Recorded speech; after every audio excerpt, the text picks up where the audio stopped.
शाहीनों का आखिरी इम्तिहान था, पर्थ का मैदान था, सामने वर्ल्ड चैंपियन ऑस्ट्रेलिया जैसा पहलवान था।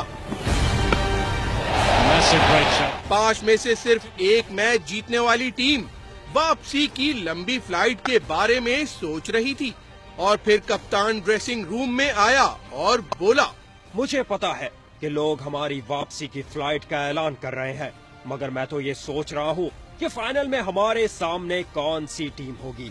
अब हम मुड़कर नहीं देखेंगे, हम में से कोई एक सेकंड के लिए भी हारने का नहीं सोचेगा।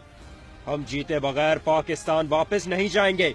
मेलबर्न फाइनल की तैयारी करो, ये वर्ल्ड कप हमारा है। नौजवान टीम अपने उम्र रसीदा कप्तान को हैरानी से देख रही थी। आकिब जावेद हो या आमिर सुहेल, सब परेशान थे कि इमरान खान को क्या हो गया है। इमरान भाई ने मुझे यही कहा था कि अगर तुम स्कोर करोगे तो मैच जीतेंगे, अदरवाइज हम वर्ल्ड कप से बाहर है। और मुझे याद है कि सारी रात मुझे नींद नहीं आई। और फिर जो हुआ वो न इससे पहले कभी हुआ था और न इसके बाद। एक बार फिर हौसले पस्त है। वर्ल्ड कप जीतना तो मुहाल, ग्रुप स्टेज से आगे बढ़ना नामुमकिन नजर आ रहा है।